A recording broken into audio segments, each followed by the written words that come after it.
Upside down. The whistle is blown by Rob Shuck, and we'll tell you about the penalty in a moment as they shove a bit in the corner. Now Semenko and Rouse.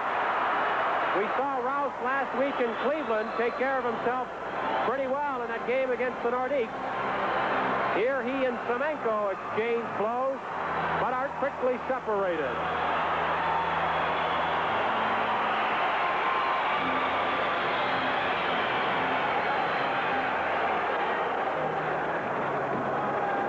Well, things have really heated up. With the score, Minnesota 5, the Bourgeois went down heavily. Now, here's someone talking with Peplinski talking to Dave Semenko. Semenko I didn't think did anything, did he?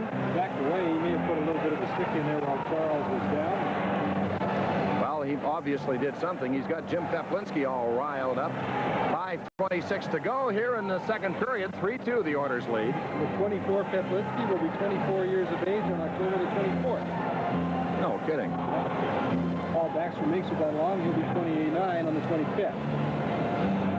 Face off right side of Don Edwards. 3-2 the Oilers lead. It's been a splendid hockey game. What a fun game this has been. Face off right side. The Oilers get the draw. Ooh, it hopped over the stick of Don Jackson. He gets it back at center. Rolls it to Carroll, to Semenko, in across the Calgary line. Over to Hughes. Shoots. Save. Rebound. Semenko jammed it in. Carroll knocked it wide of the net. Play whistle down. There's going to be a penalty. Here's Semenko now getting up. And one of the Flames dived out. Came Semenko. I think it started a fight with Bourgeois. And then somebody came in. Tim Hunter came in and flattened Semenko. Now, is it third man in? Hunter will be out of the game. That's third man in penalty. The upcoming, here's Semenko and Bourgeois having a shot at each other.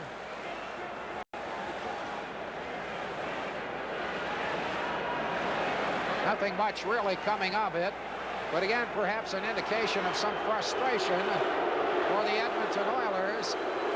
We're down by that 4-1. You see the left hook. Bourgeois had a hold of him. They go at each other like a good gunslinger. Dave Semenko dropped the gloves first. Not many. Semenko giving a cross check on Hunter, and there's a scrap with Peplinski and Semenko going at each other. They're hammering away. I can't see them for the crowd. Now we get the camera angle on them. You can see Peplinski's fist driving over top.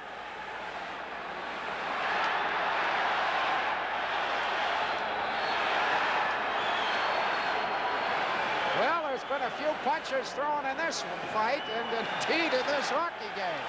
I think if I was the linesman, I would let them wear themselves out before I jump in on a situation like that. Randy Mitten, the linesman's been working with back spasms, and this certainly isn't going to help him. You know, what happened here was Semenko had given a cross-check to the back of Tim Hunter when Hunter was already mixed up with one of the other Oiler players, and Peplinski saw this, and he skated right over and got involved to make it a 2-on-2 situation. This all had happened while they were trailing. The play was being trailed up behind, and I watched the whole thing. Peplinski went right over, went right after Semenko, and really showing a good sign as being a team player.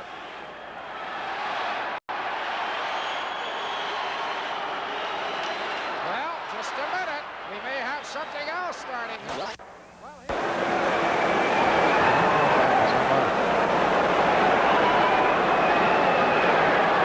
Should have been watching. Here they go. There we go.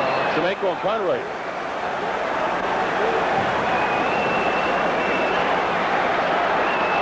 Well, everybody on the ice is going at it again. It started. Well, here's Peplinski. Who's he going with? Dr. Randy Gregg, I believe. Randy. Semenko is going with Conroy. Over on the inside the Oilers zone, their bodies all over the ice. And this is becoming relatively disgusting. This is unbelievable. We were just talking about Semenko. He just brought his knee up to one of the flames for Conroy's face. This thing started with Kevin Lowe and Kerry Wilson. There was not much going on, and out they came. Peplinski trying to get into the middle of the fray somewhere. It started, remember we told you.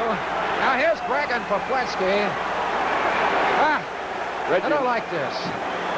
Reggie Lemlin's just left the bench, too. He's on. Reggie They're Lemlin starting to come off the benches. Anderson is leaving the bench. He's leading off the bench, and so all of the Flames are coming off the bench. And what is going on here? Lowe dived into the middle of that fray. It's silliness. It's disgraceful right now. Kevin Lowe, we made reference that when he was in the box, he seemed to be yelling at Wilson. Well, he got the opportunity on the on getting out of the penalty box to go after Wilson. He took it. And as a result... You really can't say too much about something like this. It's disgraceful. It shouldn't happen. Well, the crowd really enraged by this display. 3:52 remaining in a hockey game, which unfortunately really has deteriorated in this third period. I am rather amazed to see Kevin Lowe behaving in the manner that he has been behaving. He's always been a class hockey player, class individual, and yet he precipitated this whole thing after leaving the penalty box on his major for spearing. Semenko is trying to get a Poplinski right now. Semenko had Conroy during the fight, and they were throwing quite a few punches. At one point, Semenko used his knee, trying to knee Steve Conroy. Now, Poplinski had been skating around the ice. Don Jackson has a hold of him, and Poplinski and Semenko are trying to meet up again. Shervin and Baxter are shoving away elsewhere, trying to start something. And I don't know who's down on the ice in the middle of that scrum at center ice. But now some shoving will start. And we'll have a little go between Crom and Coffey. Elorada's getting into a fight. He's involved with Billy Carroll from the New York Islanders. Well, this isn't hockey. This is just going to have to wear itself out. There's only two linesmen and a referee. The referee's got to keep an eye on things. You can see what appears to be blood down on the ice area, the red dots. You just hate to see it. Poplinski breaks it up in center ice as he steps off his partner. Randy Mitten's been doing his best with it again.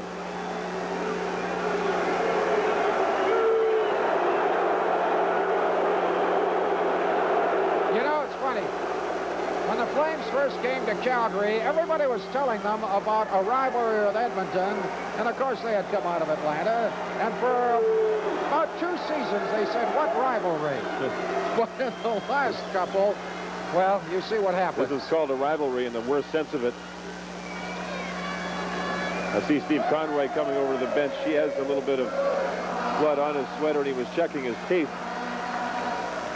Well, the fans are giving the raspberries to the Edmonton Oilers with that Hey, Hey, Goodbye song. 6-2 the score. 3:52 remaining in the third period.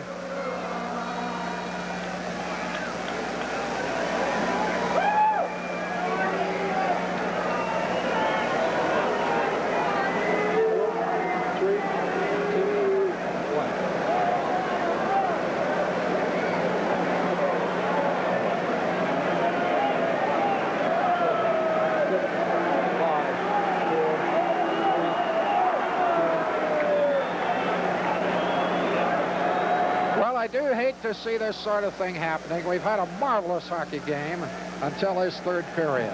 But one thing I can say, in all honesty, is Wayne Gretzky didn't get involved with it. And that's sure sign of pure class, folks. Well, if there's any classier individual in the game, I don't know. Kevin Lowe surprises me. Well, Kevin Lowe there was yelling. And Bob McGill see a rare shift. Brubaker has just tackled Semenko and pushes him, and they had a couple of scraps in training camp, and here they go again. I've just been waiting for this one to start. Brubaker jumped on the back of Semenko. Semenko had no choice but to get in this fight. Brubaker definitely the aggressor, but we knew before the game that was exactly what was going to happen whenever these two did get the opportunity to go at each other. Semenko didn't look as though he wanted any part of it. He wanted to stay on the ice and play hockey. He's getting some ice time tonight. Brubaker, well, that's a different story. Brubaker was in the Edmonton training camp, but I think he knew to make the Edmonton Oilers that he'd have to beat out Semenko's for a spot on the team. Apparently, they had a couple of very spirited fights in training camp. Brubaker, according to some sources, actually won them. But then Brubaker came to Toronto in the waiver draft, and this is the first time he and Big Dave Semenko have met since then. Here's how it all develops. Brubaker going after Semenko. When Jeff Brubaker played for me, he was a tough, aggressive player that would get into these type of situations quite often. When he went to Hartford, he had to be tougher than Nick Fotiu. When he was in Montreal, he had to be tougher than Chris Nyland. When he was in Edmonton, well, he got the opportunity.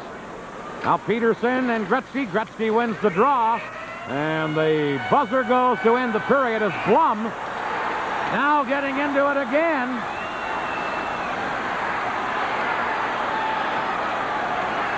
And it's Don Jackson, the Edmonton player, with the former Oiler, John Blum. And now another fight breaking out. Semenko getting into it with one of the Bruins. Meanwhile, this is a tough time. Curran and Semenko are in the other scrap.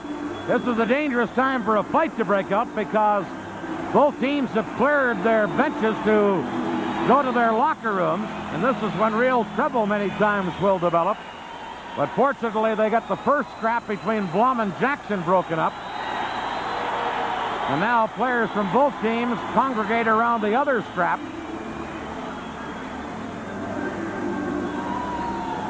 And somebody may be injured, or is the scrap continuing? I think it's just the fight continuing. And that scrap is between Semenko and Curran of Boston, the big Bruin rookie.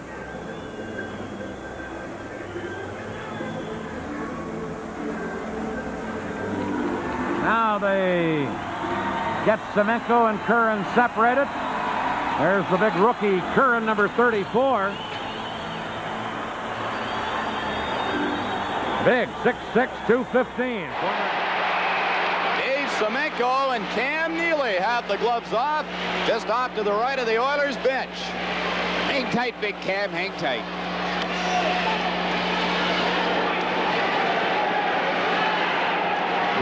He's a tough kid, but no way in the world is he ready for Dave Semenko. Seul devant le filet, et Carbonneau a peut-être un peu trop attendu avant. Là, je crois qu'il y aura une pénalité à Semenko d'abord, mais Chris Nyland, qui a été le premier à acheter les gants, et là, bien, il attrape vraiment un homme fort. Il vient de décocher une bonne droite au visage de Semenko. L'une des forces de Chris Nyland, c'est qu'il peut frapper des deux mains. On l'a vu diriger. Voilà, encore une fois, une gauche. Il désempare un peu ses adversaires de cette façon-là, et Semenko, qui est un véritable pan de mur, là, a toute la difficulté du monde à résister aux attaques de Nyland. Là, il vient de porter un beau coup. On peut pas dire qu'il manque de crainte à Semenko. Voilà, il a porté le coude haut au visage de Nyland. Les deux se sont retenus le long de la clôture et vous allez voir Nyland le premier laisser tomber son gant. Over to Billy Carroll. Slap shot saved by Rudy. Puck. The rebound went loose behind the net. Billy Carroll in there after it. Semenko and Langevin have their sticks up. That's that corner work, that board work we were talking about. Pinelli at one end, they come down to the other end. Langevin always clutching and grabbing. Semenko not happy with it, but this is the type of hockey game we expected, and this is the type of hockey game we're seeing. Well, Semenko and Langevin were trying to get something started. Kelly Rudy lost the puck there, and Langevin stayed with his check, which is Semenko. Now watch the board work and the body work. Just imagine how much muscle's being used, and Semenko trying to get away from Langevin. They push, they shove, the sticks are up a little bit. They're going to get a couple of minutes each. So we'll have a 5-on-5 situation. Both get roughing at 12:49. Oilers we'll have Gretzky and Krushelnyski with over top of the net. Teams are back at full strength. Vogel and check. Flatley centers it. Semenko whacked it away. Brent Sutter behind the net for Flatley. Abshine just cleared it. Oilers a little confused on that occasion. Flatley shoots it in. It's Semenko. Hammered Flatley. Semenko gave Gilbert an elbow going to the penalty box. Almost looks like the linesman made the call. Fraser, the referee, actually called it from across the ice. Now, Semenko had nailed, I believe, Flatley right at center ice. He skated back towards the bench. Semenko threw a pretty good elbow, but both players are going to get minors. Dave Semenko and Greg Gilbert are going to get 2 minutes each for slashing. Actually, Dave Semenko could have had it for elbowing. Excuse me, that's what he did get. Semenko, too, going to be called. We're going to watch him do 2 infractions here. We can see the one as he manhandles Bublé here. He had 1 minor coming for that instance. Now he's Brodeur skating out because it's a delayed penalty. Watch the stick. Knocks down the goaltender right there. He gets 2 minutes. McGill and Semenko. We saw them get a start in the first period, and right away they go to the ice with Bobby McGill on top. Fans love it. They tangled right in the first 5 minutes of the hockey game. Nothing serious, but they were eyeing each other. And it didn't take long. Less than 4 minutes into the second when the 2 big fellas get at it. And must I say, or need I say, that I'm sure we'll see a little bit more. Oh, my goodness. Semenko with a left right into the face of McGill as they're being held, but Semenko got that left hand loose. Unless they get thrown out of here, as I was going to say, Jim, and they are, I think. Yep, I think Ron Hogarth has just tossed them both. That'll put the stop on that.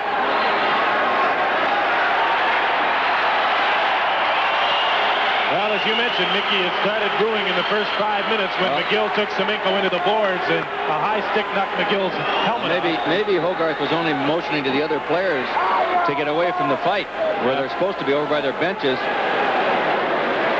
and not to indicate that McGill and Semenko are ejected from the game. They're both having words down there in the box now. And Hogarth is saying, sit down. The timekeepers are treading lightly, ready to... The Leafs move it to center. McGill and Semenko out of the penalty box, and they're going to fight right away. Fight right there. Look out for these two, boys. Somebody can get hurt when a couple of big guys like this go at it. We just knew it was going to happen. They weren't going to wait any longer. And the 2 of them this time getting free and getting some pretty good punches in. A couple of right-handed fighters, McGill and Semenko.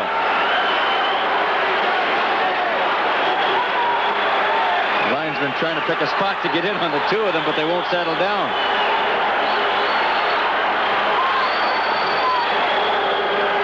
A couple of the league's heavyweights, although Semenko hasn't been fighting all that much this season. Doesn't have to anymore. Tell you what, I don't know what Hogarth is going to do with these 2 this time. I know what. I think he's going to put them back in the box. Now they're walking Semenko down to the end.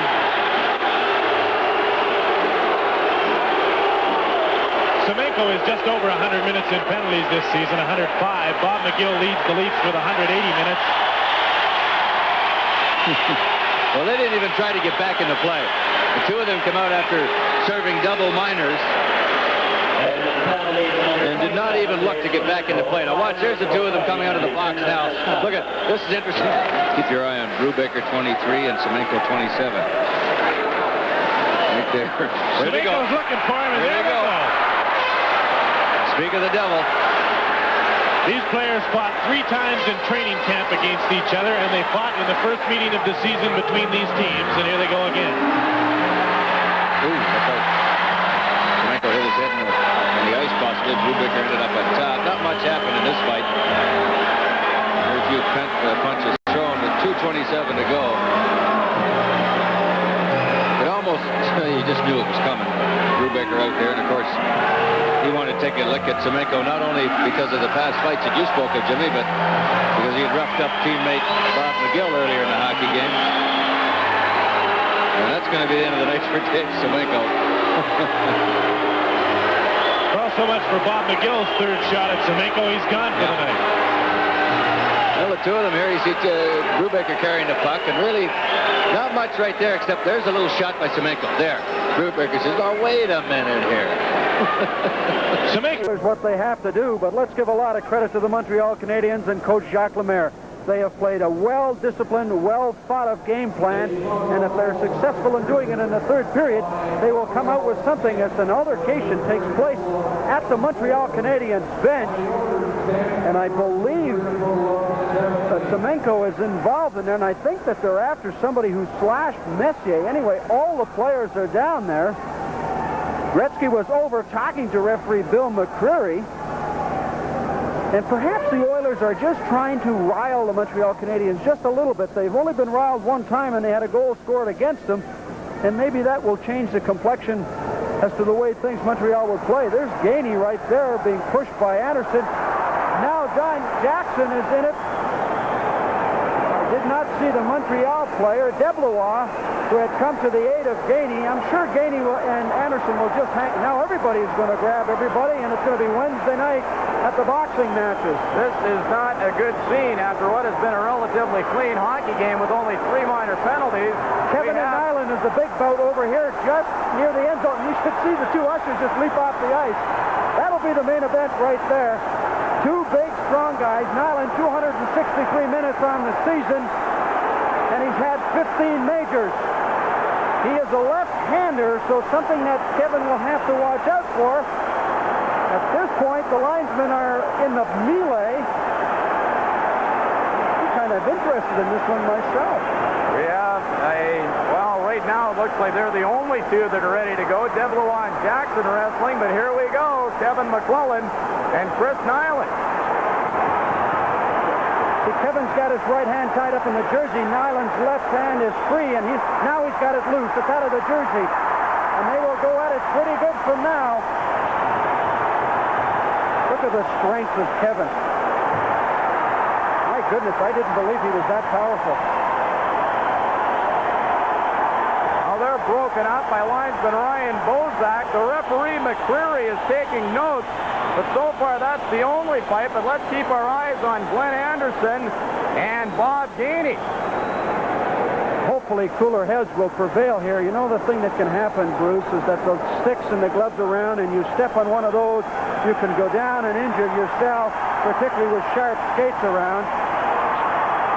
Kevin is holding his hands up L.A. Rocky Balboa, indicating that he has won. Chris Nyland is going to take a little bit of the show also, telling him that, look, I haven't got a mark on me.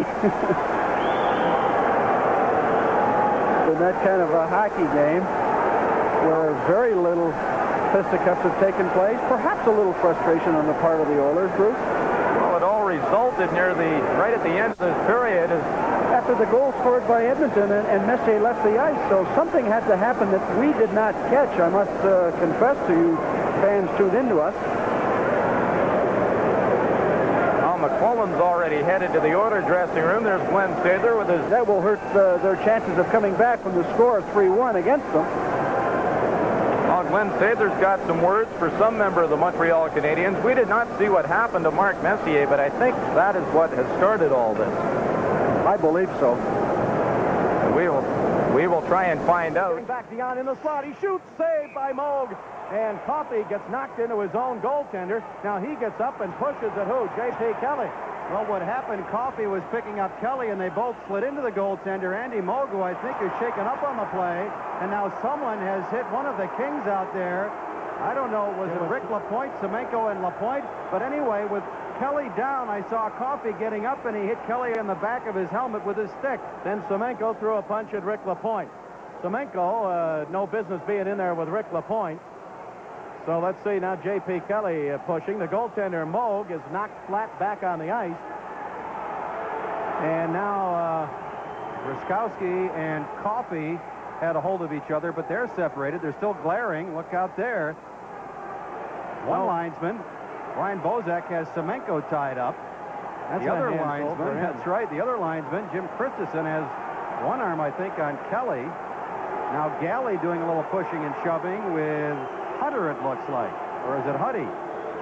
I thought LaPointe was hurt when that punch by Semenko hit him, but he appears to be all right. Kings came down with what started out as a 2-on-1, but then the Oilers' Coffey got back, and he went into his own goaltender, and feeling, I guess, that J.P. Kelly pushed him into the goaltender, but J.P. was driving for the net.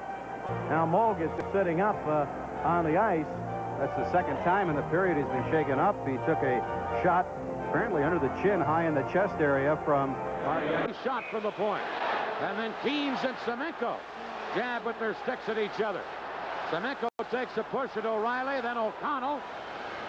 And Dave Semenko is mad at the Boston Bruins.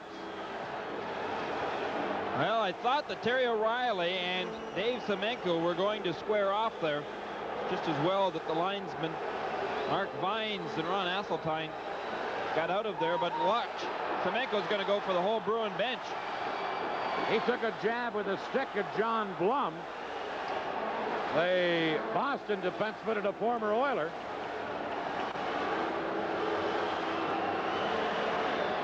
Not always a comfortable situation when that visiting player has to leave a game, such as right now when Semenko had to walk right by the Bruins bench in order to go to his dressing room. Yeah, that is. Let's take a look and see how this happened. You can see Semenko in front of the net. He actually pushed Keens with his left arm there after Keens had made the save. For Semenko, Dineen has it at center. There's a good collision between Semenko and Dineen.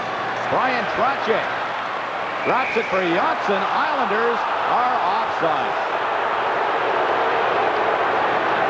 I don't think Semenko and Dineen's collision was on purpose by any means. I think that Semenko may have had his head down and just run into Dineen. Offside on the play. We'll get a chance to look at that collision again, and you can see Dineen with the puck. Well, I guess that Semenko did have his head up. In fact, got his left arm up. Keller near center, now to Boudelier. Back to Keller. He's with Trottier and Dwayne Sutter. Keller takes it in across the line. Sutter can't get away from Semenko, and it's Vogelin for the Oilers. At the boards, Trottier tracks it down for the Islanders. He goes to the ice against Kevin Lowe. Keller back to Ken Morrow. His shot, and a stick save by Fuhrer, and a souvenir for the crowd. Here's Semenko and Dwayne Sutter behind the net. I think Trottier has got a penalty coming up for holding or hooking on Kevin Lowe along the far boards. Trottier doing some pushing with Semenko right now, but I think that the Oilers are being penalized. Trottier should stay out of it. Now Big Dave Semenko to the penalty box, and the Islanders will go on the power play. Number 27, Dave Semenko, 2 minutes, roughing. Semenko gets it for roughing. I thought for sure along the far boards, along the hash marks, that Kevin Lowe was going to end up being penalized against Trottier, but it is Semenko going to the penalty box. Let's watch it right here. Just before that started, well, here you can see Semenko behind the bench with Sutter, so it was not Lowe, but Lowe had pulled Trottier down and was holding him pretty good, so the Oilers may be fortunate to get away right here with just one penalty. Just a shot, and blocked by either Moog or the defenseman that came flying out to block it. And we got a stoppage and a penalty coming up here against the Oilers. This is the NHL. There's a pass over under right wing to Carroll, to Coffey, and the Oilers go offside at the Hartford Whaler blue line.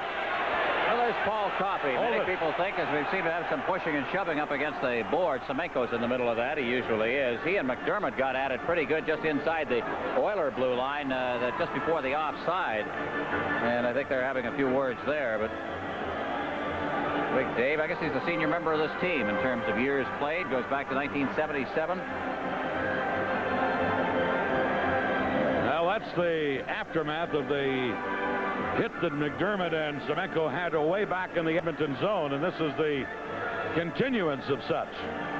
They seem to be settling down a little bit now.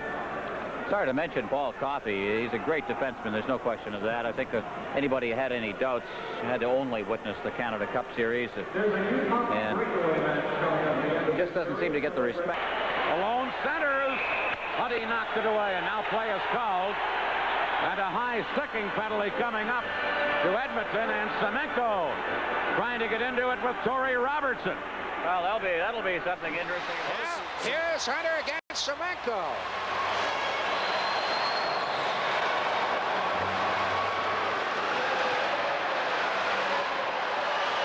They're going to start throwing some heavies here because both linesmen are tied up with the original scrap. Nobody can get over there. A decisive difference in size, but there always is when Semenko's involved. Tim Hunter staying right in close, which is smart. And there he goes. Whoa, there's a heavy left. It's a whole bunch of heavy lefts. Hunter pounding away at him. Kevin Lowe trying to get in to break it up.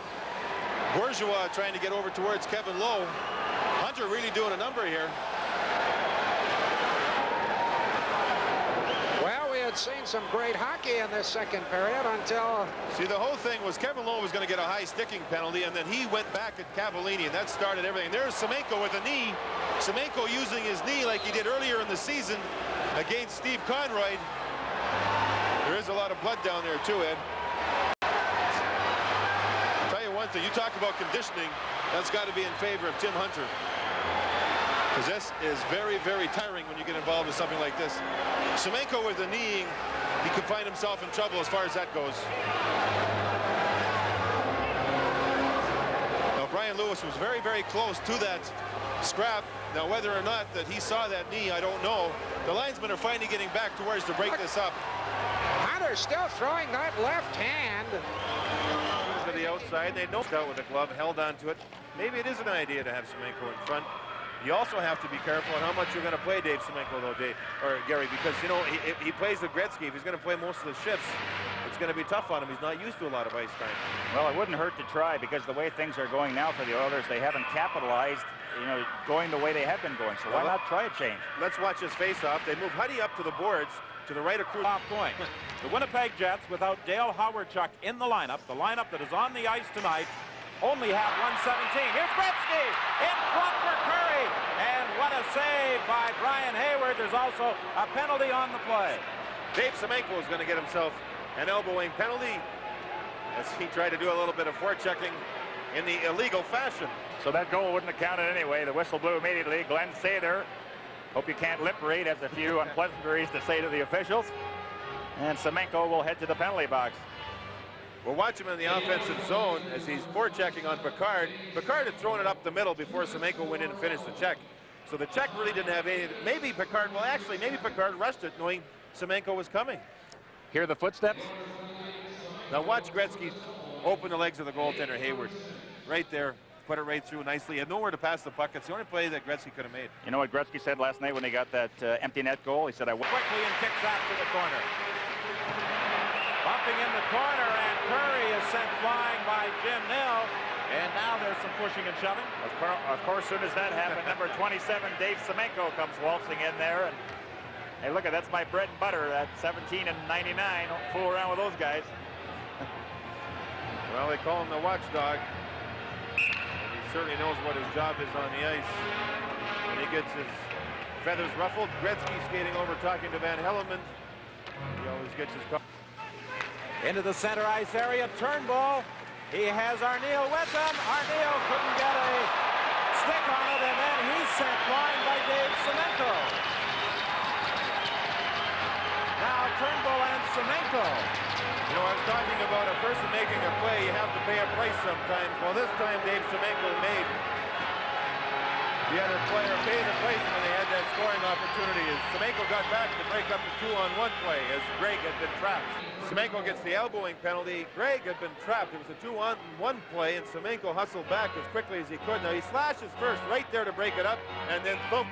He sends the elbow. Every whistle to stop the play. There's some sort of a mix-up, a flare-up. This time both benches are both teams making a line change here, but they seem to be splitting up. You know, Jim Kite's getting some ice time here, more ice time than he's had in the previous two games. He's been paired with Waters.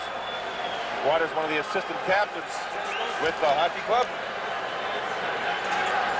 Of course, big Dave Semenko, he was put on the left side with Gretzky and Curry One of the games in Edmonton responded by just getting in front of the net. He doesn't even mind being called a watchdog for Wayne Gretzky. He says he knows his job, and as long as the coaching staff are happy with the way he's playing, that's all that counts. You know, one thing we certainly noticed in this game tonight, in games 1 and 2, the Oilers had a lot of a very easy time coming out of their own zone because the defenseman had time to get turned around, make a good pass, or skate with it.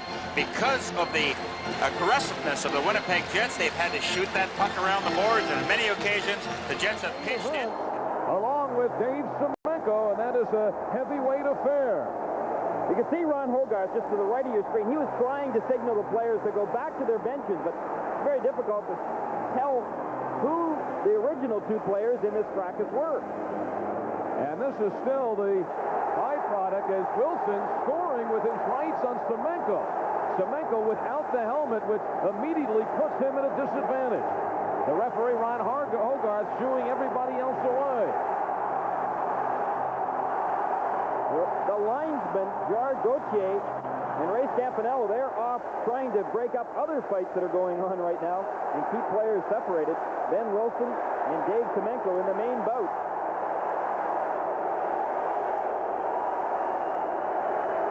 These two with such great strength, they're still standing, and that was Rick Patterson that was already ushered to the penalty box. Ray Scampanello, the linesman, along with Gerard Gauthier, picking their spots.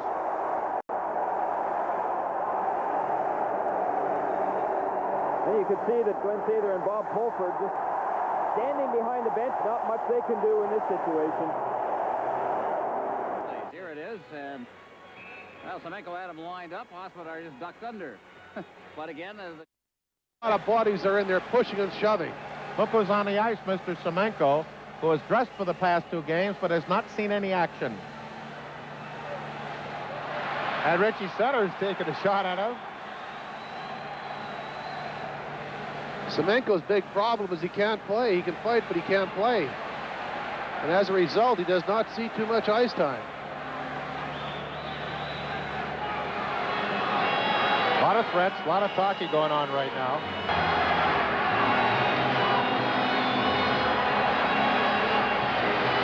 You know, I think what Semenko's target is now is Eddie Hospodar because of that shot against Mark Napier. I think... And a Semenko. And he goes right for Hospodar. Nothing subtle about that. Hospodar now playing possum goes down. As Semenko wants more, he'll be going off the ice, and he'll probably be going alone. Well, you got to say one thing about Hospodar. He isn't too concerned about his pride right here. He is more concerned about the Philadelphia Flyers. Dave Semenko gets a double minor, and so for the Philadelphia Flyers, they're going to have a big opportunity here. Watch Semenko. He is attacking number 17, Ed Hospodar, and Hospodar doesn't want any part of it right now. He knows what Semenko is up to, and so he is just, instead, after being punched once in the head, is going to go down to make sure that Brian Lewis realizes. It's something that he hadn't done in Boston, and he's got a grin going from ear to ear. Mike, congratulations to you.